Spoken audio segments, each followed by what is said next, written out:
What is up, everybody? Bootman here, and we are back with another Marvel Snap video. And in this video, we are doing the ultimate guide for High Evolutionary. This video right here is your one-stop shop for High Evolutionary. Are you buying High Evolutionary? Are you not buying him? Whichever it is, this video is for you. This is one of the most anticipated cards in Marvel Snap that I've seen for a long time, probably since like Jeff, or maybe like a Galactus or a Thanos or something like that. He's our next big bad. He will be 6,000 tokens. So I wanted to go over how he works, the cards that he's going to activate, some pros and some cons, but also some cards that will synergize well with High Evolutionary, as well as some cards that will counter High Evolutionary, all right? Because if you're not buying High Evolutionary, you're gonna wanna know the counters, and if you're running High Evolutionary, you're gonna wanna know some counters for what can be used against you or what you can use against your opponents, all right? Because the first thing to know is that I ran a poll and 2,000 people responded, 71% saying that they're buying High Evolutionary on day one. So regardless of if you're getting this card or not, you need to pay attention to this video, all right? Because that is a very big number of people, and this is just 2,000 of the Marvel Snap players, all right? But before we get started, if you're new here, hi, my name is Chris. I also go by Bootman, and if you love Marvel Snap as much as I do, especially the competitive aspect, like ranking up the ladder, learning different deck, card strategies, all that stuff, make sure you subscribe, ring that notification bell. We're on our path to 10,000 subscribers, and you can help me get there, and in return, I promise to provide you with amazing, valuable content, all right? And you can also join our awesome Discord server, link down in the description below. And I also do monthly giveaways for the season pass. I give away 3 season passes every single month. Just gotta be subscribed, and you gotta follow me on Twitter at BootmanMSTZ. That is linked down in the description below. All right, let's kick this thing off. So first up, High Evolutionary, the card. Okay, this is an outdated graphic. High Evolutionary will be a 4-4, not a 4-7. They just announced that they changed his stat line, and it's funny too, in the official Discord where people ask questions and stuff, somebody was asking why they nerfed High Evolutionary before he even launched, right? And Glenn, it's just one of my favorite answers ever, maybe because I'm really into philosophy, but he's like, that's an interesting philosophical question. Can you nerf a card before it comes out, right? So yeah, leave a comment down below. Can you nerf a card before it actually comes out? But anyways, so High Evolutionary will be a 4-4. His text says, at the start of the game, unlock the potential abilities of cards with no abilities. So we'll go over all the cards that he unlocks, but also keep this in mind. Another question that was in the official Discord, basically they answered and said there might be cards in the future that also get activated by High Evolutionary. So some non-ability cards that do get activated. How many of you have seen Guardians of the Galaxy Volume 3 though? Wouldn't it be cool if they had like Tiffy's in there or something like that, or Lila or whatever? That'd be freaking amazing, all right? So one of the things I wanted to say is this, like in my opinion, like I've gone back and forth on High Evolutionary. So let's discuss about if High Evolutionary is worth it too. I've gone back and forth on whether or not he's worth it because I'm just like, this is gonna be so obvious, right? There's like 7 cards that get activated. People just get shoved those in a deck and 5 other random cards. It's gonna be very obvious. So personally, in my opinion, I think some of the best decks will be cards that don't use all of the cards that he activates, right? It's gonna use a few and then build decks around those synergies. You know what I mean? So one thing that I am excited for is that since so many people have saved up their tokens for this card, I'm hoping we get a lot of versatility, okay? If you watch my video on the best unknown deck that I made the other day, basically what I talk about is not just following the herd and using the most popular decks with the highest stats, because there are a lot of unknown decks out there that might be amazing. So what I did in that video, you should go watch it, give me some more views, you know what I mean? I went to untap.gg and I adjusted some stats and everything like that for the view, and I went down and towards the bottom of the list, and I found some decks that weren't, that didn't have a huge sample size, but they had really good win rates, right? And obviously you want a big sample size, but you wanna test things out. Like, I think if you wanna catch people off guard with High Evolutionary, like, don't just start using all the decks that we YouTubers are making videos about. go look, go hunting, go on untap.gg. If you're gonna sign up for untap.gg, it's the deck tracker that we all use. Deck tracker is free. You can use my affiliate link down below. $1 comes back to support the channel, so I appreciate that. But to get their more like in-depth statistics, you gotta pay for premium, which is pretty reasonably priced, especially if you're like really into the game and you're into the competitive aspect and you like looking up different decks and stuff like that if you're a data nerd like me. But anyways, like go outside the box. Like if you just like start using the decks that all the big YouTubers are posting videos about, like everybody's gonna know what you're doing. They're gonna retreat. You're gonna have low cubes because they're gonna know exactly what's coming, right? Look for things out of the box. We're gonna talk a little bit about that in this video, but that is just probably the most advice I can give you is don't just use the most popular decks, all right? They have a big sample size, but it's because of the Matthew effect in some cases. They might be the best deck, but just because it's popular, more people are just gonna turn to it and start using it. And I really am trying to promote to the community, start experimenting, trying different things. This is how you win cubes in Marvel Snap. You surprise people. You don't just do what everybody else is doing, all right? So here is the first set of cards that High Evolutionary unlocks. So we're gonna go through and break them down, pros and cons and stuff like that. So, because like I said, some of the best decks may not use all 7 of these cards. So the first one is Wasp 01 on reveal, afflict 2 random enemy cards here with -1 power, all right? So, pretty cool. You could throw that in at the end of the game, but you'll see one of the other cards that will kind of need Wasp to come out by turn 3 or turn 4, all right? Cool card.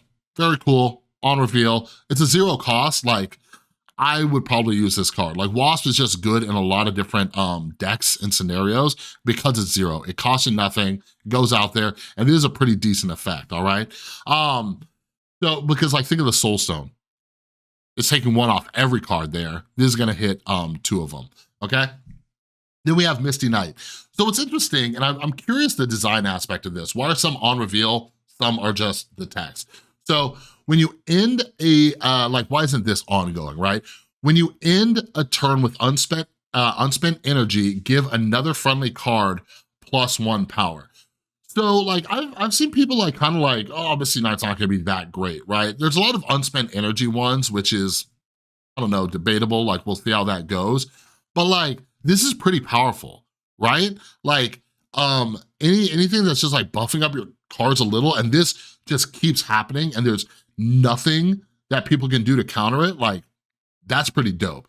And it's only a 1 cost, all right? So it is susceptible to Killmonger, but keep that in mind. So next one up, we have Shocker. So Shocker is, and hold on, I'm pulling up my notes. Okay, so Shocker, give the leftmost card in your hand -1 cost.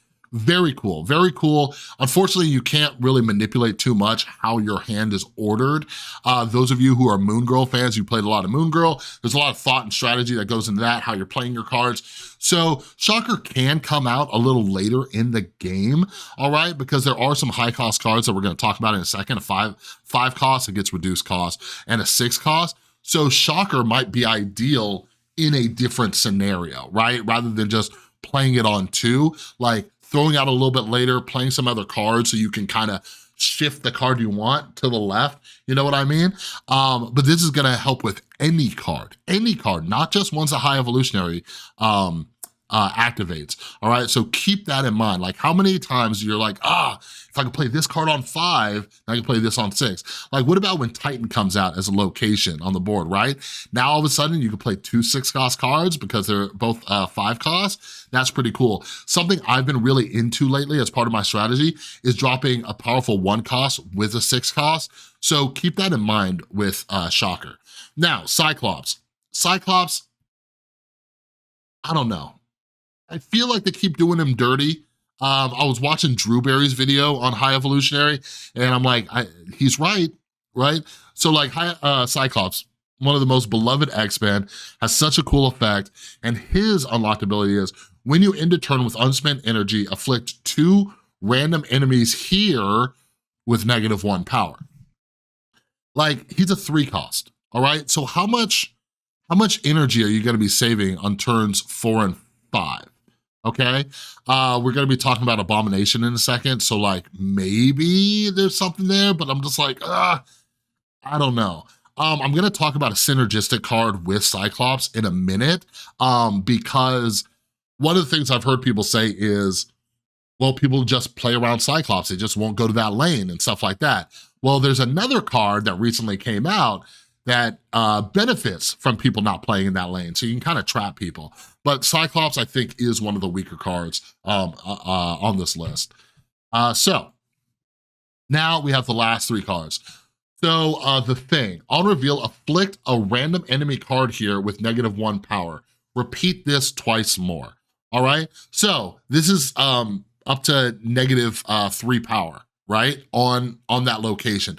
So if they have only 1 card there, you could take 3 away from it. If they have 4 cards there, then you know, it could do 1 each, or you know, hit 3 different cards for 1.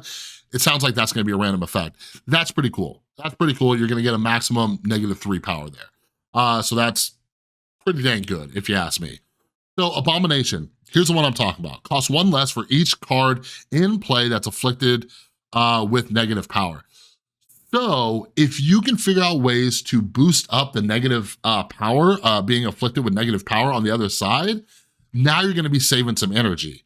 Now, unspent energy, when you drop Abomination, that's kind of cool, all right? Because look, so Cyclops, he's gonna be afflicting people when you have unspent energy. The lower you get Abomination, the better Cyclops is gonna be. So keep that in mind. And we're gonna talk about some synergy, so there's some fun ideas there. Then last up, we have the Hulk. Ongoing, +2 power for each turn you ended with unspent energy, all right? So he gets stronger, but his cost is still the same. So what I was talking about is with Shocker, if you can kind of figure out a way to shimmy Hulk over to the left side of your hand, you might be able to make Hulk pretty powerful. Now, he's an ongoing, and I'm hearing people be like, oh, well, he's ongoing, so, you know, you could do like Enchantress or whatever, and it's like you guys, I am a tech card guy. I love playing tech cards. That's why, like, I just don't understand this idea of like, well, yeah, you could just drop it there. Like, do you know how many things have to line up? First off, I would have to not have priority, all right, to affect the Hulk. He's coming out turn 6, okay? Keep that in mind. So I would have to be behind, all right? So that's one situation that's sometimes hard to control unless you have my girl Ghost. Keep that in mind. But second off, I also need to know the location where you're dropping Hulk, okay? Yeah, there's like probability and based on the board state and stuff like that, but it is not nearly as easy as you think, right? Same thing with Shang-Chi, right? So like, think about that for a second. Think about that, all right? That, as I mentioned that also reminds me of a card that I should have put on the Synergies slide, but I didn't. So we'll talk about that first as we move on to the next one. But I think Hulk will be really good. I think the decks will take some practice and figuring out how to make these things work and just like really get things moving. And that's when we go into this next section. So before I forget, the idea that I just had that I didn't put on here for Synergies, Cosmo, right? If you have Cosmo in your deck, now keep in mind, you do have 3 on-reveal cards with High Evolutionary. You have Wasp, Shocker, and the Thing. So keep that in mind, but like, it's easy to play around your own Cosmo. I've done it a million times. I was running like the Darkhawk Dino deck with a Cosmo. So like when I was like doing rocks or whatever, like I was playing around my own Cosmo. It's not hard. So Cosmo, right? You just drop Hulk behind your Cosmo. What are they gonna do? What are they gonna do? Nothing. They're not doing anything. So Zabu, I think Zabu's gonna be good. Zabu's gonna be good. High Evolutionary is not gonna be necessarily a card you're gonna play. He's a 4/4. You can, like 4/4 isn't terrible. It's 1 stat above Shang-Chi, right? So it's just like, you know, so like the value, it almost seems like he's a little bit more valuable than Shang-Chi because he's unlocking all these abilities and stuff like that. But you also have like the Thing, and there are some other good cards that you could be working with that are 4-cost cards, right? I don't know, toss an Iron Lad in there if you got him. Do that, okay? So the card that everybody's gonna think of automatically with all the benefits of unspent energy and stuff like that is Sunspot. People are going to be using a lot of Sunspot to go with High Evolutionary. That's just like the duh one, okay? Scorpion, like with all of the benefits of afflicting the other side, like I think Scorpion is going to be used a lot more.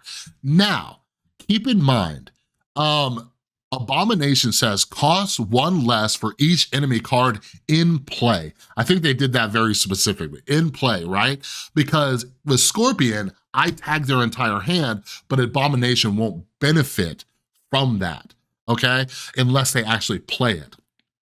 But you get out of turn 2 Scorpion, like, hey, they might have to play some of those cards, you know what I mean? So keep that in mind. Anything afflicted with negative damage. So I think Scorpion is going to be huge. All right. Absorbing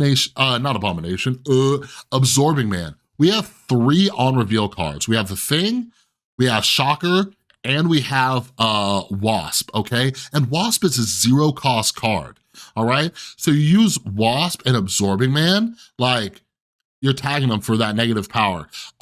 Shocker with Absorbing Man, you see what I'm saying? If you have Zabu in your deck, turn 5, you could drop a Shocker and an Absorbing Man. Both of them are gonna reduce Hulk if he's the leftmost card in your hand. Like, that's gonna be pretty sick. That's gonna be pretty cool. You're now taking Hulk down to a 4 cost, and depending on how much unspent energy you have, like, Hulk's gonna be buff for 4 resources. You can come out with something else like a Luke Cage to surprise. Like Luke Cage as a turn 6 card is such a great move. Like, I don't think many people talk about that. Like, we talk a lot about like the surprises and everything in Marvel Snap, but like Luke Cage as a turn 6 is such a fantastic card. Here's why. Because when you're laying down your stuff, right? Like just right now, pre-High Evolutionary, right? You're laying down like a Typhoid Mary, you're doing like a Hazmat, you're doing things that negatively affect your side, right? And then the other person, your opponent is like, oh dang, they must have not drawn Luke Cage. Or best case scenario for that opponent, they're wondering if you have Luke Cage, but they don't know. So turn 6 Luke Cage is great. You can drop him down early too. It does leave him susceptible to Enchantress, but Luke Cage is gonna be great. He's mainly gonna be great because, in case you forgot, let's go back here real quick. 71% of people in my poll said they're getting High Evolutionary. Luke Cage is a must. Run Luke Cage in your High Evolutionary deck. Do it. Listen to me, do it, all right? Luke Cage is gonna be great for the mirror matches, but also, just like Scorpion, Hazmat's gonna be good.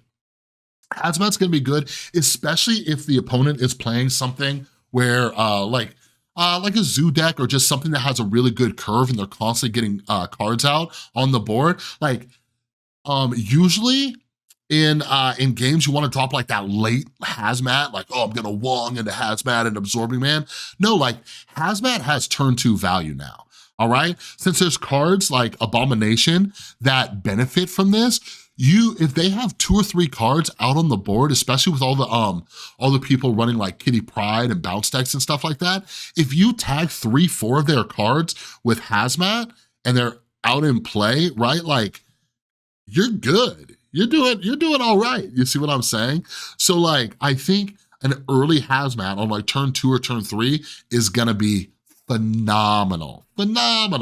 All right, so I think these are really good synergy cards with High Evolutionary.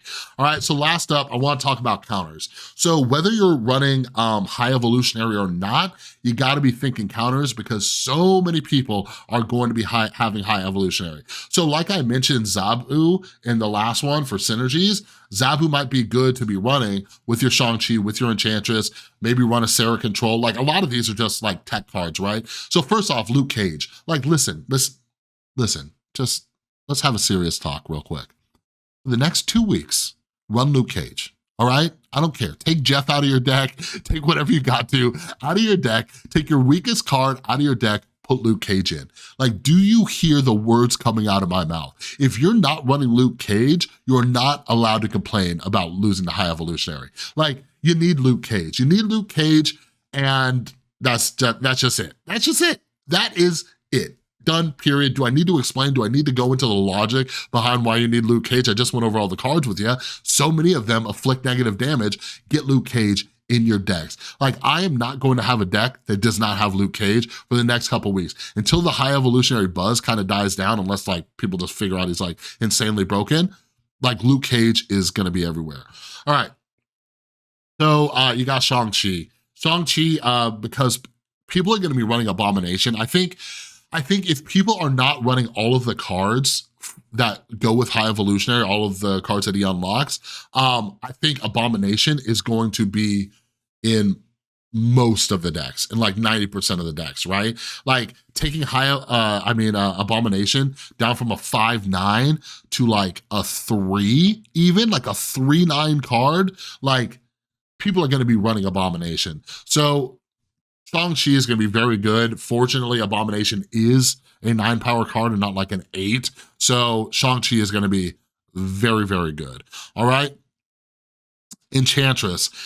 Enchantress, I'm iffy on. This is just like, because like I said, the only ongoing card is Hulk. Okay, like, High Evolutionary is not an ongoing card. The only ongoing card is Hulk. Enchantress, I'm very iffy on, but if like you're doing some kind of like lockdown control, like, don't get me wrong, there are ways to, manipulate the board to get people to play where you want them to, right? Like, we've seen that a lot with people trying to play Guardians of Cards and stuff. So it is possible, it's just difficult. You need the stars to align, right? So Enchantress might be good as a backup to Shang-Chi, but Shang-Chi could take out Hulk too. There you go. Cosmo. Listen, again, even though I'm talking about how hard it is to predict where people are gonna play, like, just having Cosmo in your deck, putting Cosmo out on turn 3 to counter High Evolutionary, they have 3 on-reveal cards, 3 of them. All right, now this is a decent way to manipulate where a High Evolutionary player can play, right? Because a lot of the cards they're playing won't be in that lane. Last up, Killmonger, all right? Killmonger, because you could take out cards like Misty Knight, which are going to just be out there without any abilities. So like, just something that comes to mind, I think Sarah Control will be decent. Get Luke Cage up in there, do your thing, But these are just some of the ideas that I've had for it. So yeah, let me know. I wanna get conversations and stuff like that going. Like, again, I just really want people to start thinking outside of the box. I am not a deck builder. I am trying to be. I've been trying to build more decks. Some of them have come out pretty sweet, but these are just thoughts that I've been having about High Evolutionary, right? Like, I am very much my play style is countering people, anticipating what they're going to be doing. So I'm not just sitting around thinking about how much power can I slam on the board? Like, when I started playing Marvel Snap, my first 2 or 3 seasons playing my Majantress deck, like, my introduction to Marvel Snap was learning, oh my God, it is so surprising to take power away from the other person to stop what their plans are than it is to just slam as much power as you can on the board. So that's why I'm really about like thinking about what the most popular cards are, how to get around them, what their counters are, and all that kind of stuff. So the question is, how do we blend the synergy with the counters? Again, like, just Luke Cage. Just get Luke Cage. Luke Cage is Series 3. Everybody needs to have Luke Cage. All right, but I want to hear from all of you. Let me know down in the comments below what kind of decks are you going to be trying? What are some synergies? What are some counter cards?